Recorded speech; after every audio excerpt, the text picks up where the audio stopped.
الحمد لله نحمده ونستعينه ونستغفره ونؤمن به ونتوكل عليه ونعوذ بالله من شرور أنفسنا ومن سيئات أعمالنا من يهده الله فلا مضل له ومن يضلله فلا هادي له ونشهد أن لا إله إلا الله وحده لا شريك له ونشهد أن محمدا عبده ورسوله أرسله بالحق بشيرا ونذيرا أما بعد أعوذ بالله من الشيطان الرجيم بسم الله الرحمن الرحيم إن أكرمكم عند الله أتقاكم صدق الله مولانا العلي العظيم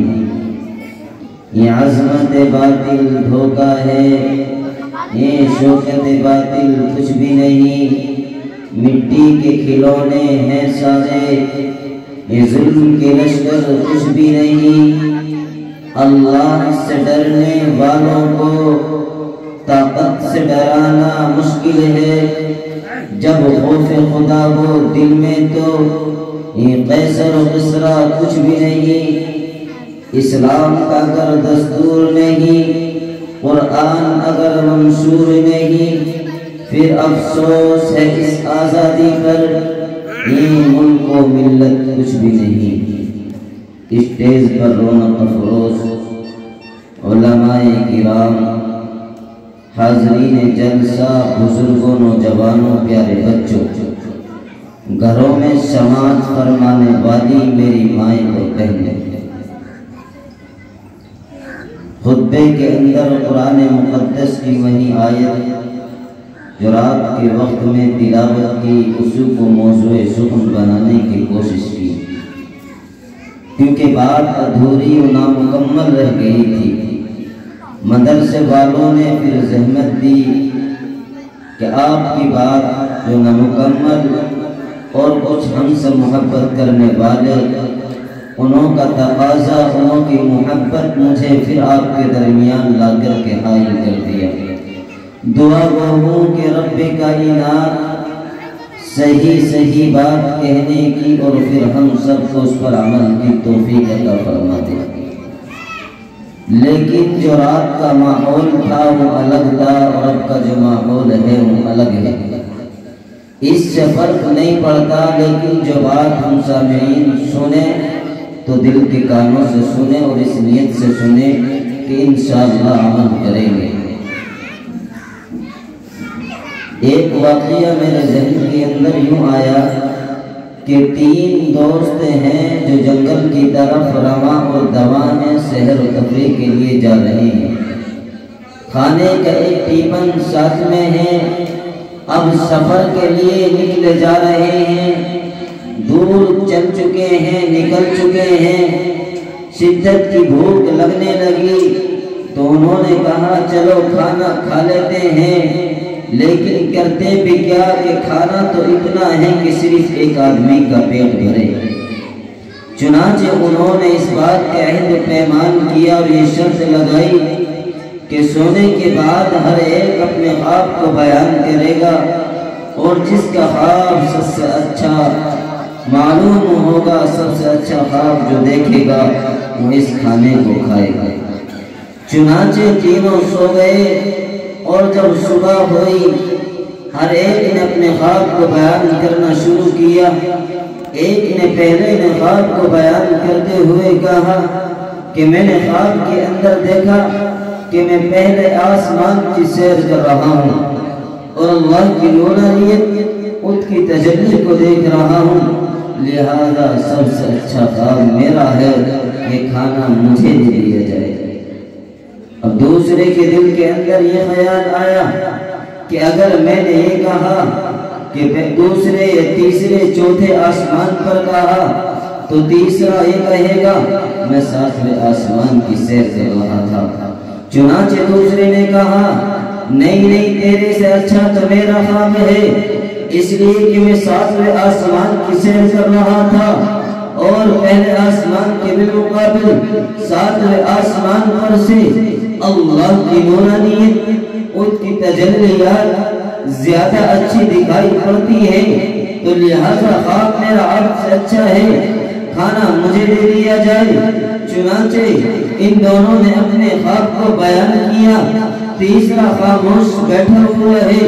ان دونوں نے کہا تو بھی اپنے خواب کو بیان کر دے، تو اپنا خواب بیان کیوں نہیں کر رہا؟ اس نوجوان نے کہا کہ خواب بیان کروں؟ ہاں، ایک جنات مسلط ہو گیا، ایک جنات تلوار لے کر کے میرے سینے پہ سوار ہوا، اور سوار ہونے کے بعد یہ کہا یا کہ اس کھانے کو کھا لے ورنہ تیری گردن تیرے جسم سے جدا ہے۔ جب میرے سر پر سوار ہو گیا تو میں نے اس کھانے کو کھا لیا، جب اس نے یہ کہا تو ان دونوں ساتھیوں نے کہا جب وہ آیا ہمیں بیدار کیوں نہ کیا، ہمیں کیوں نہیں جگایا؟ چنانچہ اس نوجوان نے کہا میں نے آواز تو بہت لگائی، میں نے شور کو بڑا مچایا، لیکن مجھے کیا معلوم تھا کہ تو پہلے آسمان کی سیر کر رہا تھا اور یہ محترم تو ساتویں آسمان کے چکر لگا رہے تھے۔ تو کبھی ایسا نہ ہو کہ ہمارا جسم تو پنڈال کے اندر موجود ہو اور ہمارا دل و دماغ دنیا کی محبت میں اس پنڈال کے باہر چکر لگا رہا۔ جو بات سننی ہے وہ دل کے کانوں سے سننی ہے، جسم کو بھی، اعضاء کو بھی، دل و دماغ کو بھی بات سمجھنی ہے، اور پھر اس پر عمل کی نیت کرنی ہے۔ کریں گے نا انشاءاللہ؟ قرآن مقدس کی وہی آیت اللہ رب العزت نے آنے والی نسلوں تک کے لیے پیغام دیا، جو اللہ سے ڈرنے والا ہے، جو اللہ سے ڈرے گا کہ ہاں ایک دن مجھے اپنے رب کے سامنے کھڑا ہونا ہے، ایک دن میرے سے سوال کیا جائے گا، میرا رب معلوم کرے گا بتا تو نے میری کتنی نعمتیں استعمال کی، تو میری نافرمانیاں کرتا رہا۔ آج انسان یہ سوچتا ہے کہ اللہ کی کوئی امانت نہیں۔ اللہ قرآن میں کہتا ہے انت ادی الامانات الی اہلھا، ہاں یہ دنیا کے اندر جتنی چیزیں ہیں یہ سب کی سب تیرے پاس اللہ کی امانت ہے، اس امانت کے اندر خیانت نہ کر۔ یاد رکھ اگر تیرے پاس یہ چیزیں اللہ کی امانت نہ ہوتی، القیامت کے دن میدان محشر میں رب کائنات، اللہ کے کائنات تیرے سے سوال نہیں کرتے۔ ہاں مثال دے کر کے سمجھاتا ہوں، تیری زندگی اللہ کی امانت ہے، تیرے جسم کا ایک ایک اعضا، ایک ایک جزء اللہ کی امانت ہے۔ رب کی قسم کھا کر کے کہتا ہوں اگر یہ جسم اللہ کی امانت نہ ہوتی، کل قیامت کے دن تیری جوانی کے بارے میں میرا رب تیرے سے سوال نہیں۔ معلوم یہ ہوا کہ جس چیز کے بارے میں میرا رب سوال کرے گا اور پوچھے گا وہ اللہ کی امانت ہے۔ معلوم کرے گا میری زبان میری یہ امانت تھی، تو نے اس کا صحیح استعمال کیوں نہیں کیا؟ ہاں مسلمانوں، یہ زبان جس کے بارے میں میرے آقا نے کہا ہاں تو اپنی زبان کی حفاظت کر، اگر تو اپنی زبان کی حفاظت کرے گا تو میں تجھے جنت کی ضمانت دیتا ہوں۔ یہ دنیا والوں کا فرمان نہیں، دنیا کے کلکٹر کا فرمان نہیں، دنیا کے حکومت اور سلطنت کا فرمان نہیں، بلکہ کملی والے مصطفیٰ کا فرمان ہے۔ اور آج میری اور زبانیں کرتی ہیں، علماء کرام پر تان و تشمیع کے لیے یہ آواز بلند کرتے ہیں، اگر میرے آپ کی زبان چلتی ہے مسجد کے امام کے لیے، آج میرے زبان چلتی ہے غیبت خوری کرنے کے لیے، یاد رکھو غیبت اتنا سنگین جرم ہے، اتنا بڑا گناہ ہے، جو انسان توبہ کرتا ہے وہ دنیا کے انسانوں کی نظر میں بھی ذلیل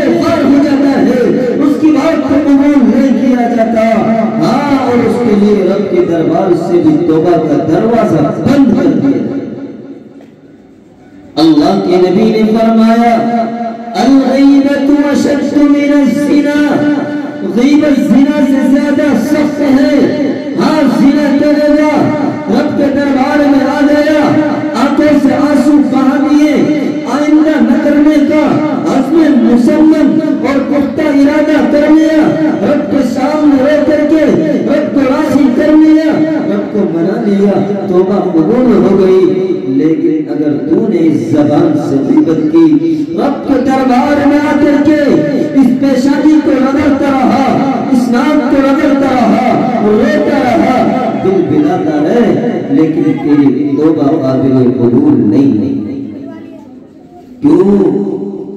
اس لیے کہ غیبت اللہ کے حق کے اندر داخل نہیں ہے، بلکہ حقوق العباد کے اندر داخل ہے۔ سب سے بڑا نقصان اس غیبت کا یہ ہے کہ اس غیبت کے ذریعے سے خاندان کے خاندان تباہ ہو جاتے ہیں، خاندان کے خاندان برباد ہو جاتے ہیں، گھر کے گھرانے تباہ و برباد ہو جاتے ہیں، رشتے ناطے ختم ہو جاتے ہیں، محبت و ہمدردی پیار و الفت ختم ہو جاتی ہے۔ یہ غیبت اتنی بری چیز ہے۔ ہاں یاد رکھو، جس وقت غیبت کرے اس وقت قرآن کی اس آیت کو اپنے ذہن کے اندر بٹھا لینا، وَأَمَّا مَنْ خَافَ مَقَامَ رَبِّهِ وَنَهَى النَّفْسَ عَنِ الْهَوَىٰ، کہ ایک دن تجھے رب کے سامنے کھڑا ہونا ہے، اور رب کا جو جنت کا وعدہ ہے وہ جب ہے جب تو اپنے رب کے سامنے سے کھڑا ہونے سے ڈرے، جب تیرے قدم گناہ کے لیے جائیں، جب تیرے ہاتھ گناہوں کی طرف بڑھے تو ان کو روک لے، اس لیے کہ اللہ کی امانت ہے۔ اگر آج تو نے اللہ کی امانت میں خیانت کی ہے، رب کی قسم کل کو تیری گرفتاری ہونے بھی لازم ضرور ہے۔ ہم اپنے ماں باپ کی تعظیم، ان کی عظمت کتنے اچھے انداز سے کرتے ہیں، اس لیے کہ ہم اپنے ماں باپ سے محبت اس لیے کرتے ہیں کہ اس ماں نے ہمیں 9 مہینے پیٹ میں رکھ کر وہ مشکلات وہ پریشانیاں برداشت کی ہیں۔ ارے ماں جو غذا پسند کرتی ہے، دل چاہتا ہے اس غذا کو کھا لوں، اس خوراک کو اپنی خوراک بنا لوں، اس کی تمنا یہ ہے، اس کی آرزو یہ ہے، لیکن ماں کو اس بچے کا خیال آ جاتا ہے جو رحم مادر کے اندر ہوتا ہے، جو رحم مادر کے اندر پل رہا ہوتا ہے، اس کی تکلیف کی وجہ سے اس غذا کو کھانا چھوڑ دیتی ہے۔ ماں سے یہ اولاد اس لیے محبت کرتی ہے، لیکن مسلمانوں غور کرو، اور اب جس نے ماں کے پیٹ کے اندر تجھے پالا، ایک ناپاک نطفے سے تجھے بنایا ہی نہیں بلکہ ایک پانی سے جمع ہوا خون اور گوشت کا لوترا بنایا، اس لوترے کے اندر پھر ہڈیاں بنائی، پھر تیرے جسم کے اعضاء بنائے، پھر اس کے اندر ایک حسن و جمال والی ایک خوبصورت شکل دی۔ ہاں اس سے بڑھ کر کے میرے رب نے تجھے ماں کے پیٹ کے اندر اس کے اندر نور ڈالا۔ جب ماں کی ہم اتنی عظمت کرتے ہیں، اس رب کی کتنی عظمت کرنی چاہیے۔ ذرا سوچو مسلمانوں، ذرا غور کرو، مثال لیتا چلو، ہر رب سے ڈرو گے، زندگی تقوی والے بن جائے گی، دنیا کے اندر بھی کامیابی ملے گی، آخرت کے اندر بھی کامیابی ملے گی۔ عبداللہ ابن مبارک رحمت اللہ علیہ کا نام آپ نے سنا ہوگا، آپ جانتے نہیں عبداللہ ابن مبارک اتنے بڑے محدث کیسے بن گئے، اتنا بلند کا مقام کیسے پا لیا، اللہ کے ولی کیسے بن گئے، آپ نہیں جانتے ہوں گے۔ عبداللہ ابن مبارک رحمت اللہ علیہ وہ ہے جو جوانی کے عالم کے اندر شراب پیا کرتے تھے، عیاشیاں کیا کرتے تھے۔ عبداللہ ابن مبارک وہ ہے جو موسیقی کی محفل سجایا اور بجایا کرتے تھے. ناچ گانوں کی محفلوں کو رونق سار بنایا کرتے تھے.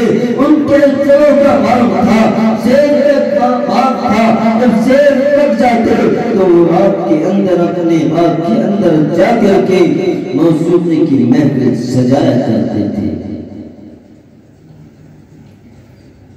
ایک دن وہ بھی آیا کہ زید تک گئے, اپنے دوست احباب کو لیا. عبداللہ ابن مبارک رحمت اللہ علیہ چنانچہ اپنے باغ کے اندر پہنچے. رات کا وقت ہے, سیب کھائے جا رہے ہیں, شراب نوشی کی جا رہی ہے, موسیقی بجائی جا رہی ہے. سنت رسول کو چھوڑ کر, شریعت مطہرہ کو چھوڑ کر گناہ کے اندر ملوث ہے.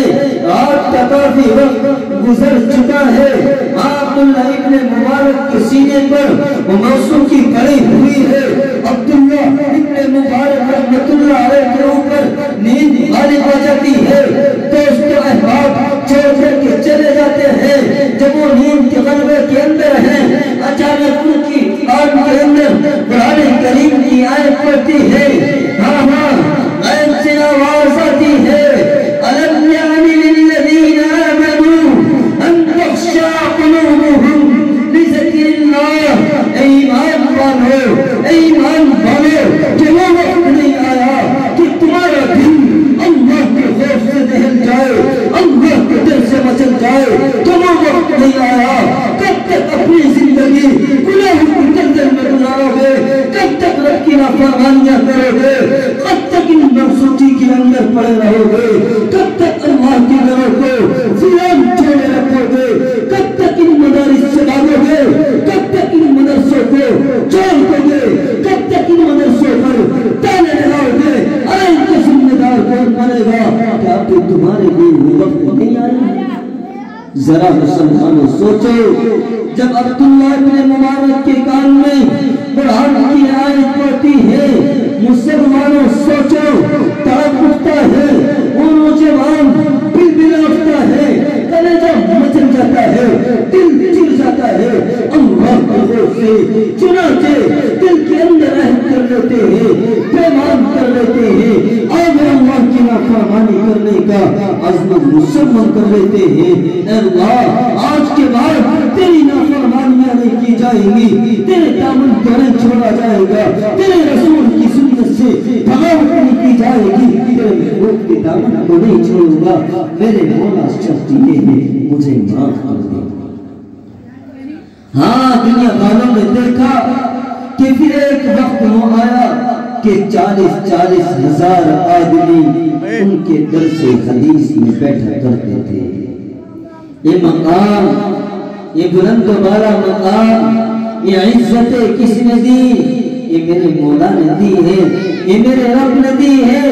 وَتُعِزُّ مَن تَشَاءُ وَتُذِلُّ مَن تَشَاءُ. میرا رب جس کو چاہے عزتوں سے نواز دے, وہ جس کو چاہے ذلیل و خوار کر دے. ہم میں کسی میں اتنی طاقت نہیں, دنیا کی کسی سلطنت و حکومت میں اتنی طاقت نہیں کہ وہ کسی کو عزت دینا چاہے تو دنیا والے ذلیل کر دیں. کسی کے اندر طاقت نہیں. میرا رب جس کو چاہے گا اس کو عزتوں سے نوازے گا, اور جس کو ذلیل کرنا چاہے گا اس کو ذلیل کر دے. اگر آج بھی ہم نے اپنے دلوں میں اللہ کا خوف نہیں بیٹھایا, ان مظلوم اور معصوموں کی صداؤں نے ہمارے دل کو نہیں چیرا, اگر آج بھی ہم ان مدرسوں سے بھاگتے رہے, ان مدارس کو چھوڑ کر کے, اللہ کے فرمان کو چھوڑ کر کے بھاگتے رہے, مسلمانوں کہاں تک بھاگو گے؟ میرا رب کا عذاب آنا ہے, کسی طرح سے تو پکڑ آ کر کے رہے گی. ایک دم تو پکڑ آنے والی نہیں, کبھی کوئی تجھے مصیبت آ کر کے پکڑے گی. کبھی تو بیمار ہے, کبھی تیری بچی بیمار ہے, کبھی کوئی تیرا دوست و احباب رشتہ دار بیمار ہے, کبھی تیری کھیتی ختم کر دی جائے گی, کبھی تیرے کاروبار میں گھاٹا دیا جائے گا. لِيَبْلُوَكُمْ أَيُّكُمْ أَحْسَنُ عَمَلًا. میرے آقا کا بھی فرمان نہیں، ان دنیا والوں کا بھی فرمان نہیں، کسی دنیا والے مفتی کا فرمان نہیں، رب کا فرمان ہے جس نے اس کائنات کو بنایا ہے۔ ہاں میں آزماؤں گا، اپنے بندوں کو آزماؤں گا، دیکھوں گا کون اچھے عمل کر کے آتا ہے۔ میں اتنی ساری نعمتوں سے نواز رہا ہوں، میں دیکھوں گا کون مجھ سے ڈر کر کے میری بات کو تسلیم کرتا ہے، کون میری بات کو مانے گا۔ ہاں میرا رب نے اتنی ساری نعمتیں دی ہیں، وَإِن تَعُدُّوا نِعْمَتَ اللَّهِ لَا تُحْصُوهَا۔ ہاں دنیا کا کوئی بھی شخص، جنات و انسان، اللہ کی نعمتوں کا شمار نہیں کر سکتا۔ لیکن آج میں نے اور آپ نے کیا کر دیا؟ آج مظلوموں کی سزائیں میرے اور آپ کے کانوں میں پڑی، میں اور آپ خاموش تماشا بن گئے، ظالموں کا ساتھ دیا، مظلوموں کی آہ نے میرا آپ کا کلیجہ نہ چیرا، بلکہ آج میں اور آپ تار تشریح کرنے رہے۔ ارے مسلمانوں ذرا سوچو اور اپنے گروان کو چاک کرو، دوسرے کی گروان کو چاک کرنے کی کوشش نہ کرو۔ حضرت عمر فاروق رضی اللہ تعالی عنہ، جن کے لیے میرے آپ کے آقا کانے کرنے والے مصطفیٰ محمد عربی صلی اللہ علیہ وسلم نے ان کے ایمان کے لیے دعا مانگی ہو، وہ بیان کرتے ہیں، اے حذیفہ، اے حذیفہ، مجھے یہ معلوم ہے کرنے والے مصطفیٰ نے آپ کو ایک ایک منافقوں کا نام بتلایا ہے، میں آپ سے منافقوں کا نام تو معلوم نہیں کرتا، لیکن مجھے اتنا بتا دو کہ اس فہرست میں عمر کا نام تو نہیں ہے۔ یہ کون معلوم کر رہا ہے جن کے بارے میں اپنے قرآن میں کہا رضی اللہ عنہم ورضوا عنہ، جس سے اللہ راضی ہو گیا، جس سے کرنے والے مصطفیٰ محمد عربی صلی اللہ علیہ وسلم راضی ہو گئے۔ مسلمانوں، ایک دوسرے کا گردان چاک کرنے والوں، برائی تلاش کرنے والوں، وہ عمر حضرت حذیفہ سے معلوم کر رہے ہیں، حذیفہ مجھے بتا دو، ارے دوسروں کی برائیاں دیکھنی بند کرو، پہلے اپنی خامیاں دیکھو، میرے اندر تو کمیاں نہیں، میں کون سی اپنے پیغمبر کی سنتوں کو چھوڑ رہا ہوں، میں کون سا قرآن کا فرمان چھوڑ رہا ہوں۔ ہاں مثال دیتا چلو، اگر آج کا کوئی پردھان کا بیٹا کسی مظلوم کے ساتھ ظلم و بربریت کا انتہا کر دے، کسی کے اوپر ظلم کر دے، میں اور آپ پردھان کے بیٹے کے لیے کھڑے ہو جائیں گے، یہ دیکھیں گے قرآن کا فرمان کیا ہے، میرے رب کا فرمان کیا ہے، میرے آقا کا فرمان کیا ہے۔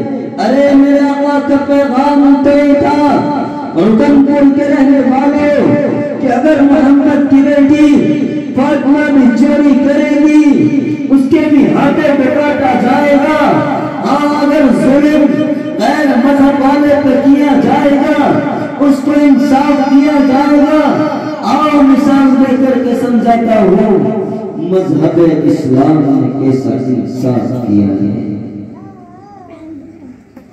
تاریخ پڑھ کر کے دیکھو، علماء کے پاس بیٹھو، ان سے معلوم کرو میرے مذہب نے مجھے کیا تعلیم دی ہے، میرے مذہب نے کیا سکھایا ہے۔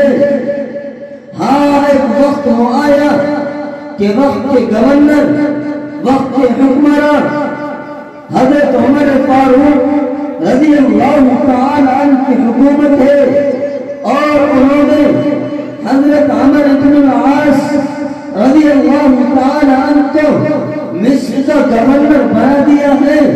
جیسے کہ آج کی حکومت ہے، ایک صوبے کی حکومت ہے، اگر کوئی اس کا رنگنا ظلم پر بریت کر دیا جائے تو ان ظالموں کو چھوڑ دیا جاتا ہے، اس زمین پر انصاف کا گلا گھونٹ دیا جاتا ہے۔ ارے جہاں پر انصاف کا خون کیا جائے، انصاف کو لوٹ لیا جائے، اس کی عزت و آبرو کو پامال کیا جائے، وہاں رب کا عذاب نہ آئے تو اور کیا آئے گا۔ جب حضرت عمر ابن العاص کو مصر کا گورنر بنایا گیا، مصر کے اندر گھڑ سواری کا کھیل ہوا کرتا تھا، گھڑ سواری کا کھیل ہو رہا ہے، اور اس کھیل کے اندر وقت کے گورنر، سلطنت و حکومت کے مالک، مصر کے رہنما و رہبر حضرت عمر ابن العاص کا لخت جگر و صاحب سادہ اس کھیل کے اندر، گھڑ سواری کے اندر حصہ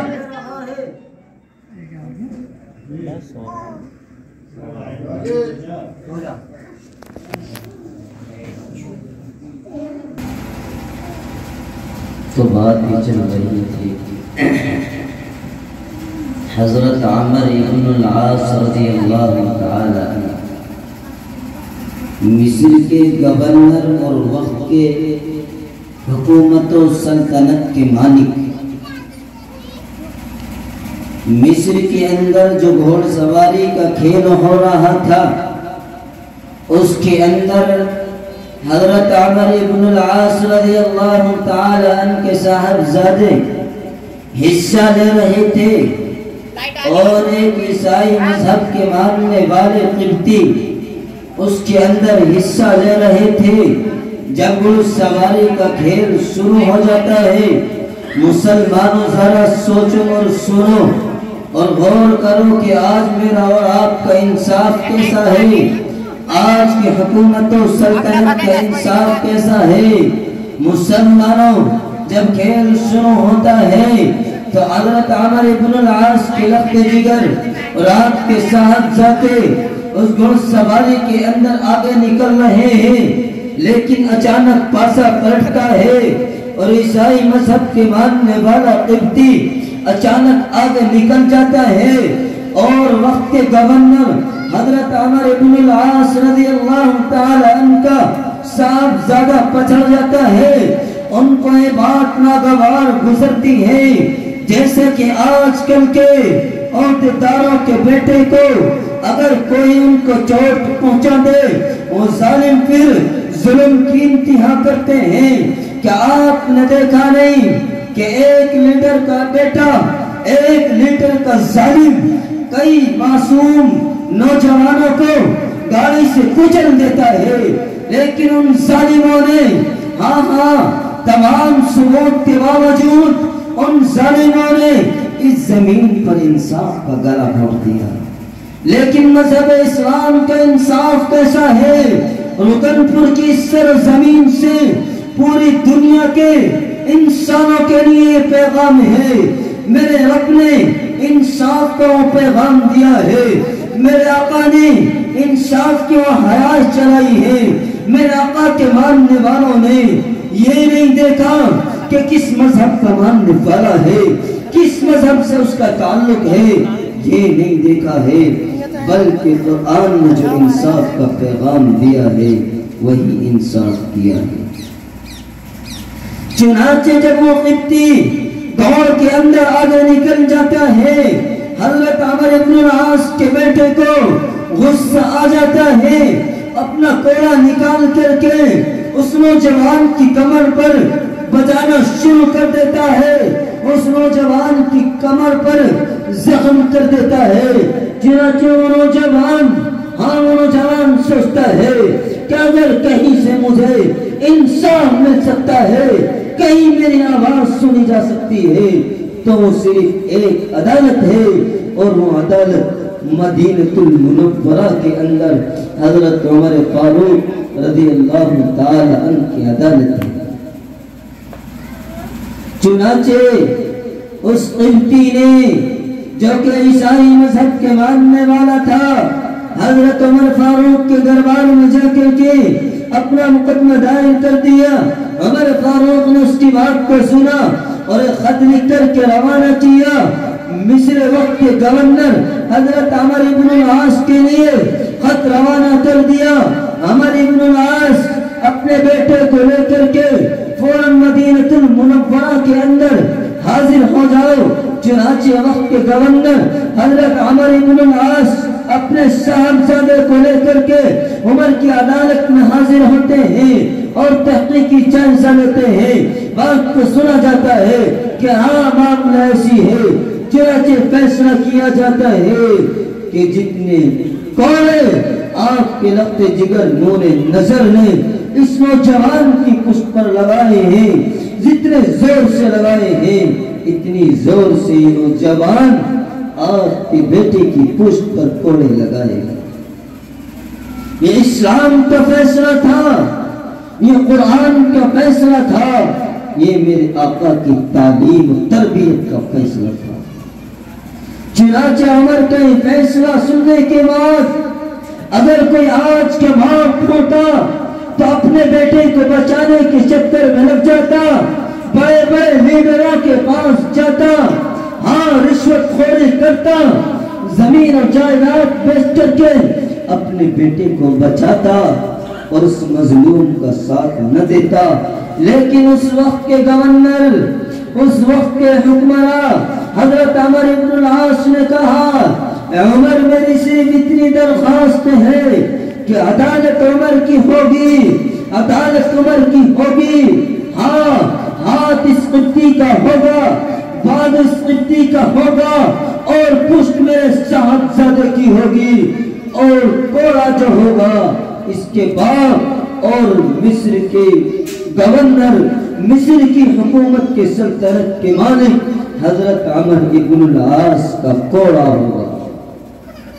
مسلمانوں ذرا سوچو، ایک باپ اپنے بیٹے کے پشت پر لگانے کے لیے کوڑا دے رہا ہے، وہ کیسا انصاف ہوگا۔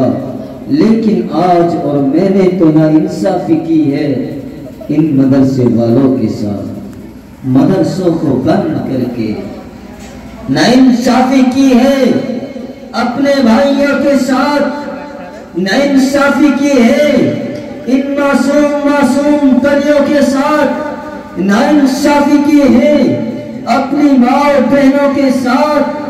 تم کہو گے ہم نے نا انصافی کیسے کر دی؟ پہلے اس بات کو مکمل کرتا ہوں اور پھر بتاؤں گا کہ کیسے نا انصافی کی ہے۔ حضرت عمر بن العاص نے جملہ کہا، عمر کوڑا میرا ہوگا۔ عمر نے کہا کہ عمر بن العاص کان کھول کر کے سن لو، یہ عدالت عمر کی ہے، یہ فیصلہ عمر کا ہے، اور عمر کا فیصلہ یہ ہے عدالت میں عمر کی ہوگی، ہاتھ قبطی کا ہوگا، بازو عیسائی مذہب کے ماننے والے کا ہوگا، اور پشت جو ہوگی آپ کے لخت جگر نور نظر کی ہوگی، اور جو کوڑا ہوگا وہ عمر کا ہوگا، آپ کا کوڑا نہیں ہوگا۔ آپ کی عدالت مصر کے اندر ہے، آپ کی حکومت مصر کے اندر ہے، آپ گورنر ہے مصر کے ہے، آپ مدینے کے گورنر نہیں ہے، یہاں عدالت عمر کی ہے تو کوڑا بھی عمر کا ہوگا۔ چنانچہ عمر نے اپنا کوڑا ہاں اس قبطی کے ہاتھ میں دیا، اس قبطی کے ہاتھ میں دے کر کے یہ کہا، لگاؤ اس کے نوجوان کی پشت پر کوڑے، جس طاقت و قوت سے اس نوجوان نے تمہاری پشت پر کوڑے لگائے تھے اسی طرح تم بھی ان کی پشت پر کوڑے لگاؤ۔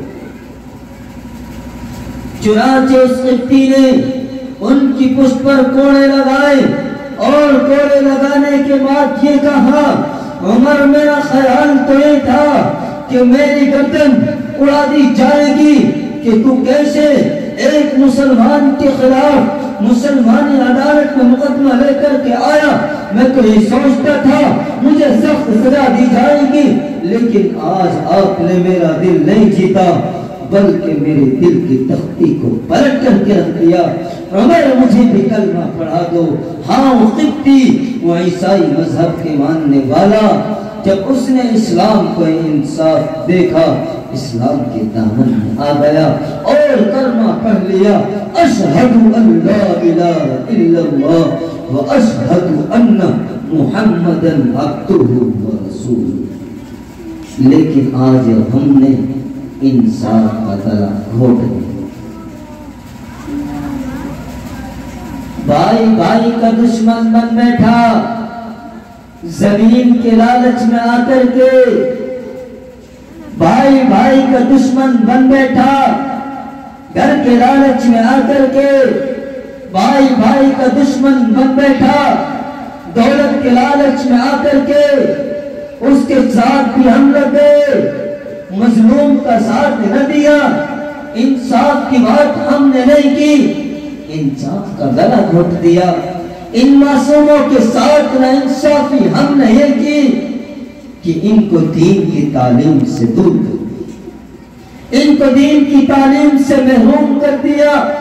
اللہ کی عظمت، اس کی کبریائی، اس کی بڑائی، اسلام کا عقیدہ، محمد عربی کی محبت ان کے دلوں میں پیوست و منجمد نہیں۔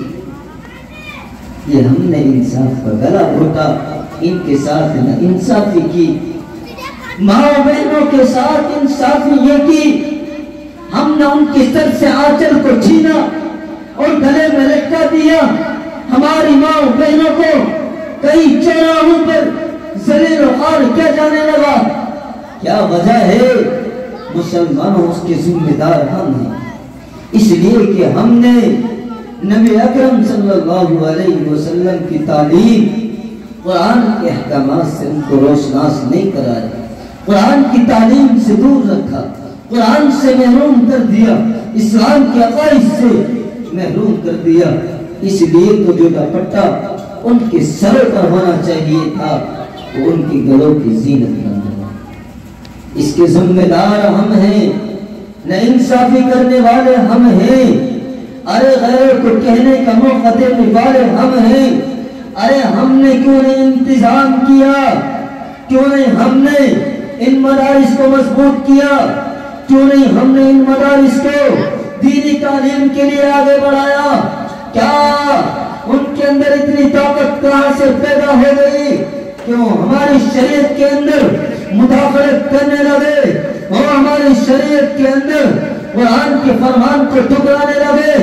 یاد رکھو، دنیا کے قانون کو توڑ سکتے ہیں، دنیا کے قانون میں ٹھوکر مار سکتے ہیں، رب کے فرمان کو چھوڑنے والے نہیں۔ لیکن ہاں بہت سے مسلمان وہ بھی ہیں نہیں، بلکہ وہ ہیں جنہوں نے اسلام کے دامن کو چھوڑ دیا اور مرتد ہو گئے، اس لیے کہ انہوں نے صرف نام کے لیے مسلمان تھے، ان کا جو دل تھا وہ دامن اسلام سے خالی تھا۔ مسلمانوں ذرا سوچو، حالات کے تقاضے کو پہچانو، وہ دن بھی دور نہیں کہ پھر تمہارے پر اس زمین کو تنگ کیا جائے گا، اس زمین کو تمہارے اوپر تنگ کر دیا جائے۔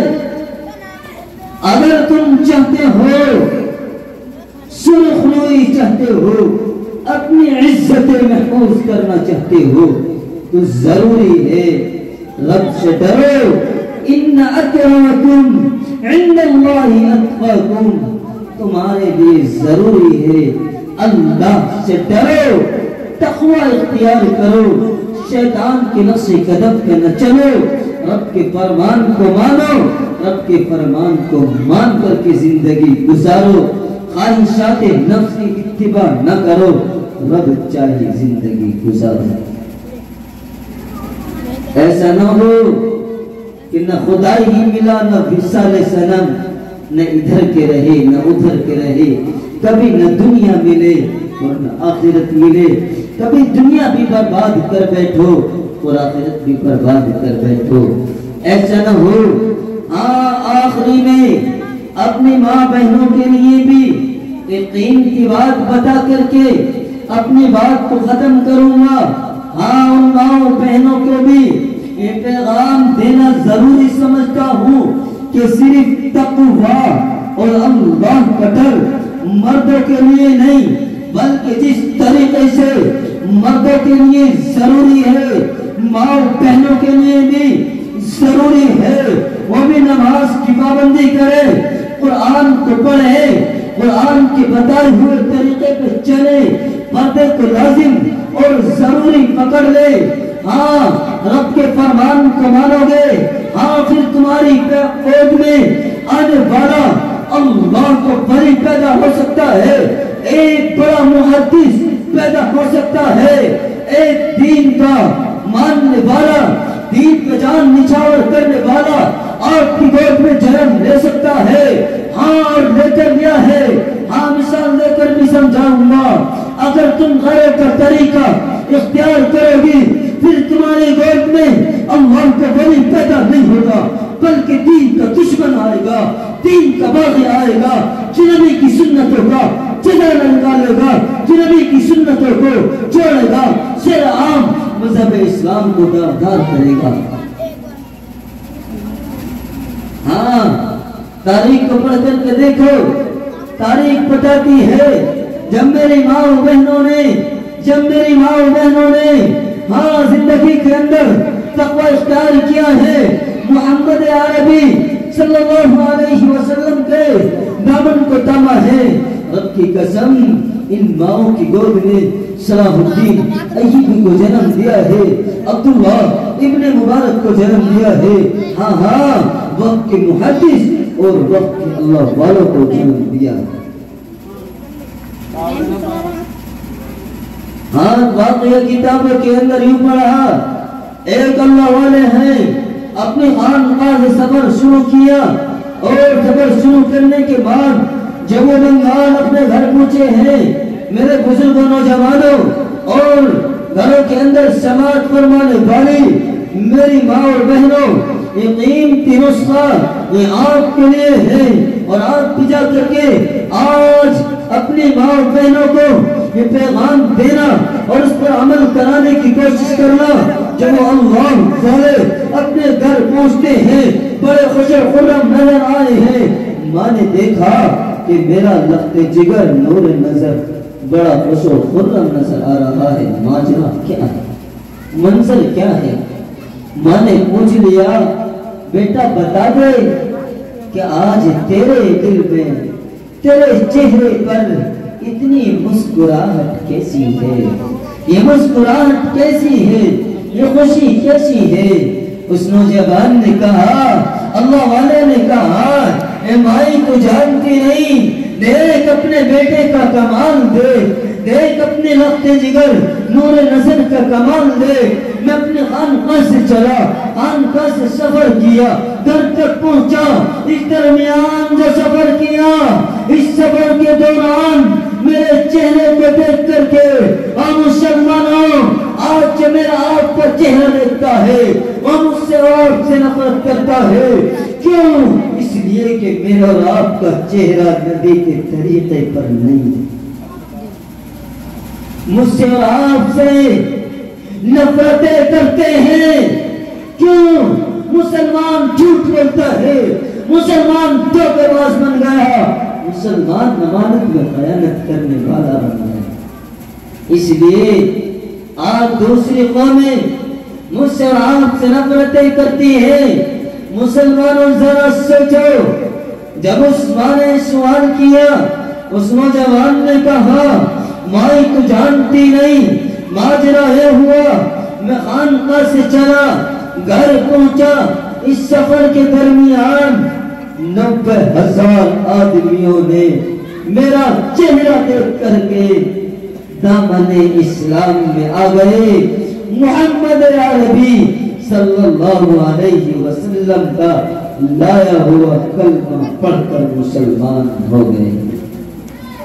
مسلمانوں ذرا سوچو، وہ کیسا اللہ والا، وہ کیسا بڑا بزرگ ہوگا جس کا چہرہ دیکھ کر کے 90,000 آدمیوں نے اسلام کا دامن تھاما، اسلام کے دامن کو تھام لیا۔ اس مائی نے کہا، بیٹا یہ تیرا کمال نہیں ہے بلکہ یہ تو تیری ماں کا کمال ہے۔ میری ماں ذرا سنو، ذرا غور کرو، اس مائی نے کیا کہا، بیٹا تیرا کمال نہیں بلکہ تیری ماں کا کمال ہے۔ وہ عالم دین ان کا بکا رہ گئے اور کہا، میری بھائی بتا تو صحیح یہ تیرا کمال کیسا ہے، یہ تیرا کمال کیسا ہے؟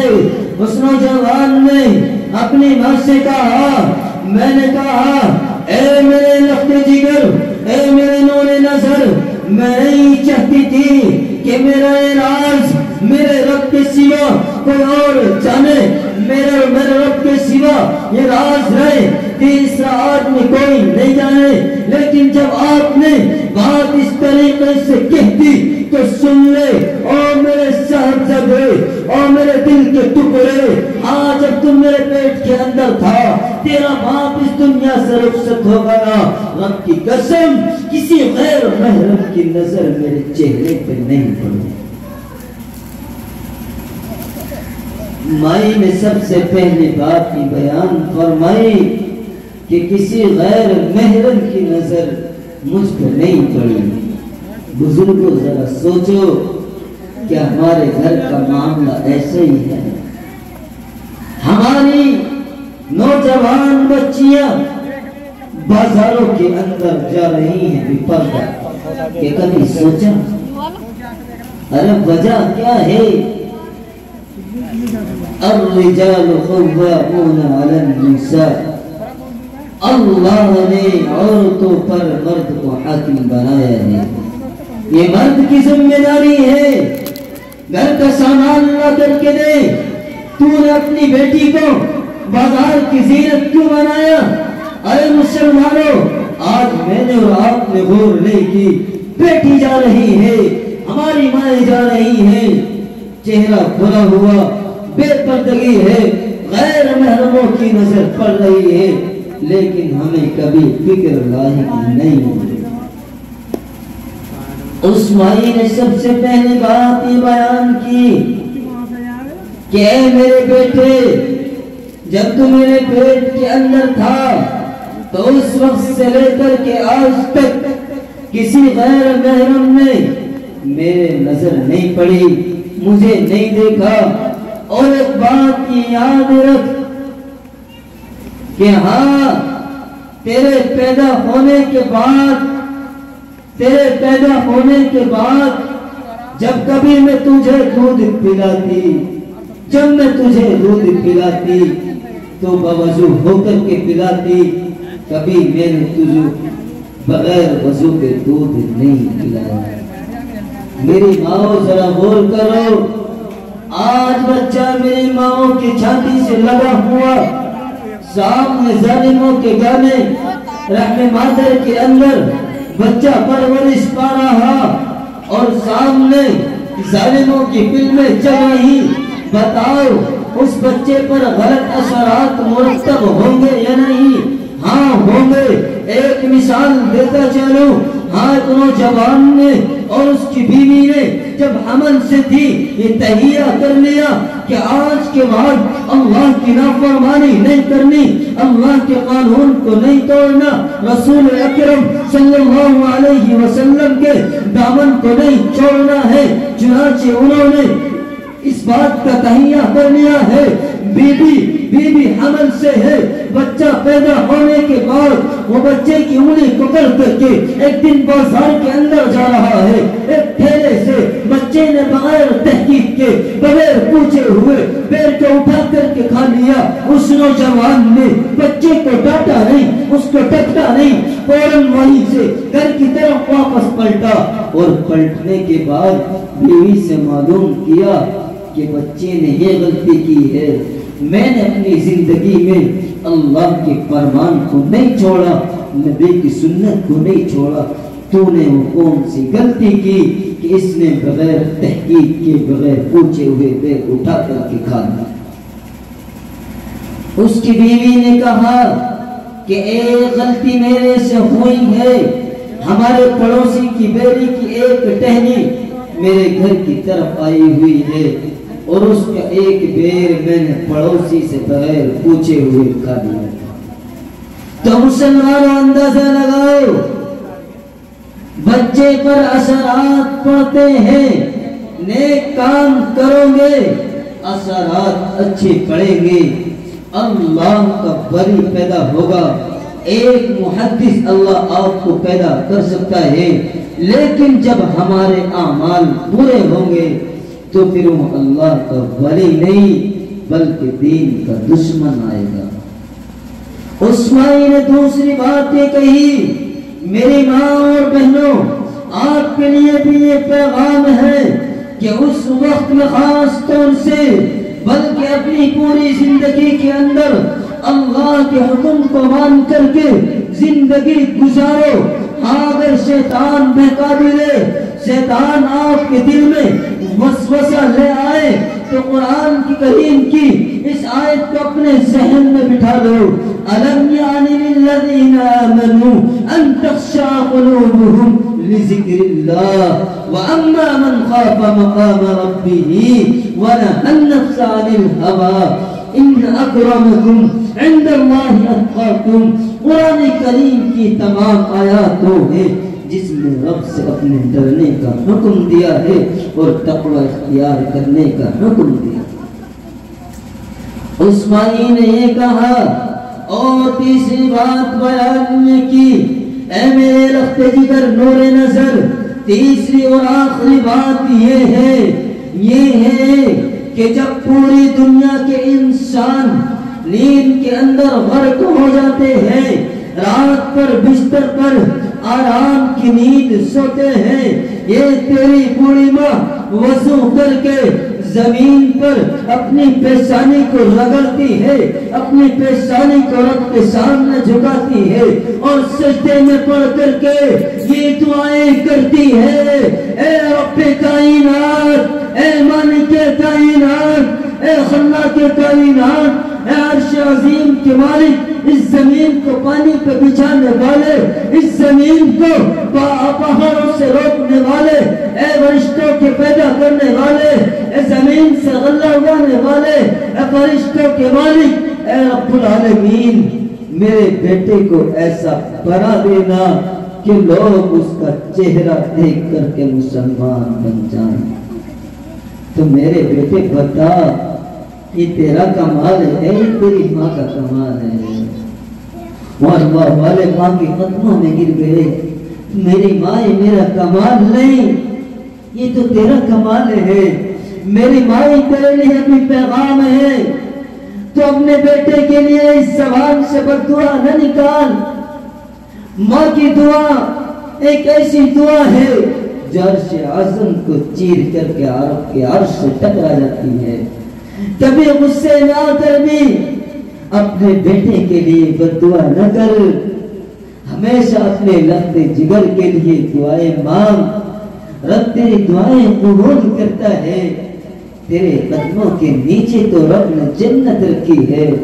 میرے نوجوانوں، ماں کی خدمت کرو، جب ماں کی خدمت کرو گے رب کے سامنے ماں تمہارے لیے ہاتھ پھیلائے گی، تمہارے لیے دعائیں کرے گی، رب کی قسم تیری زندگی کا سانحہ بدل جائے گا، تیرے دل کرمٹ لے لے گا اور تو رب کا دائی اور شیدائی بن جائے گا، تو رب کے ماننے والا بن جائے گا۔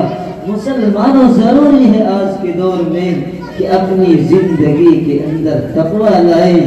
تقوی لاؤ گے تو یاد رکھو اللہ کے یہاں سے دنیا میں بھی عزتیں ملیں گی اور آخرت کے اندر بھی عزت ملے گی۔ ہاں مسلمانوں، بہت عزتیں ملیں گی۔ ارے بلال کو نہیں جانتے، بلال مصحف رسول ہے جو ایمان نہیں لایا ہے، ایک یہودی کا غلام ہے۔ آخر بات کہہ کر کے اپنی بات کو ختم کرتا ہوں، حضرت بلال رضی اللہ تعالی عنہ کو سب جانتے ہیں، اسلام لانے کے بعد کیسی کیسی صعوبتیں برداشت کی ہیں، تپتے ہوئے ریت پہ لٹا دیا جاتا، اوپر سے بڑی بڑی چٹانیں رکھ دی جاتی، لیکن ایمان لانے سے پہلے ارے ان کا حال کیا تھا؟ ایک یہودی کے یہاں غلام ہے اور اس یہودی نے غلہ دے دیا ہے، ستو دے دیا ہے، اس کا ستو بنایا جائے، وہ پیش رہے ہیں، سخت بخار ہو چکا ہے۔ میرے آقا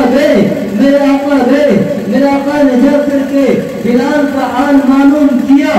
بلال نے کہا ارے آپ کون ہیں؟